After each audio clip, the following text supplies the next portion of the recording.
Nous nous trouvons sur le site qu'on appelle le site de préfabrication, sur le campus de l'EPFL, pour pouvoir faire tout le pré-montage en fait, des projets qui vont être ensuite installés sur les deux différents sites de Aunay et du musée de la Croix-Rouge à Genève. Au studio, on a fait un dessin, on a fait une petite maquette, et du coup là, même si c'est que des planches de bois qu'on coupe, c'est déjà bien, je trouve, de voir en plus grande, enfin en taille réelle, ce que ça donne, quoi. Donc vraiment, ce qui est sympa, c'est qu'en fait, on se partage le travail sans réelle hiérarchie. Donc vraiment, on se demande aux uns aux autres qu'est-ce qu'il faut faire, où est-ce qu'on peut aider.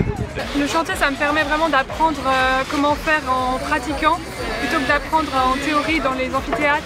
Alors à Aunay, cet été, on va construire dans le cadre d'un projet mené par la commune et le canton, qui s'appelle Micro-territoire. Donc on va investir l'avenue des Grandes Communes, qui est une avenue qui a été construite dans les années 60.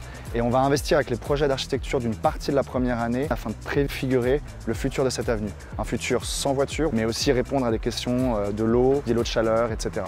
Dans la Cité Nouvelle et surtout à l'avenue des Grandes Communes, il y a beaucoup de voitures, il y a beaucoup de circulation, c'est très minéral.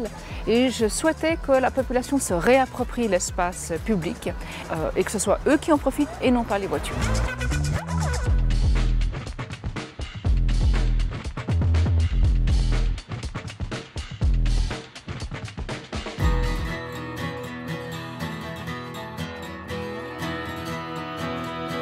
L'idée de cette collaboration avec les architectes de l'EPFL est née d'une rencontre avec plusieurs professeurs du laboratoire Alice à qui j'ai exposé mon envie d'amener le nouveau contenu du Musée international de la Croix-Rouge et du Croissant Rouge en cohérence avec le contenant, le bâtiment lui-même. En fait, il y a tout un jardin qui est autour du musée, sur lequel il n'y a vraiment pas grand-chose, pas d'installation. On a vu une opportunité de collaborer ensemble pour finalement habiter ces jardins.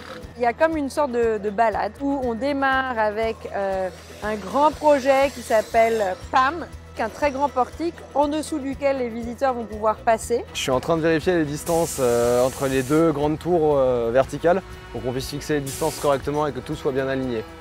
Et puis l'habiter, s'y asseoir avec un beau mur en pisé. Déjà la difficulté c'est de comprendre comment fonctionne la Terre. Donc c'est de comprendre qu'il faut la bonne quantité de cailloux, la bonne quantité de sable, la bonne quantité d'eau. Plus la terre est pisée, plus la terre est tassée, plus le mur va être solide. Et donc là, ils sont en train d'expérimenter. Ça fait plus ou moins 2 ans que j'ai commencé à donner un cours aux étudiants en première année sous la construction en terre. Ce que je pense c'est bien justement d'enseigner ça en première année, c'est qu'ils n'ont pas d'a priori. Donc ce n'est pas des étudiants qui ont appris pour 3 ans à construire en béton et du coup on doit passer à une autre technique. Donc c'est là qu'il devient intéressant de lui faire découvrir une méthode qu'il peut après appliquer après leurs études dans la construction. Et c'est vrai que la terre est probablement le matériau, je dirais, le plus écologique qui existe. En fait, on peut le réutiliser à l'infini.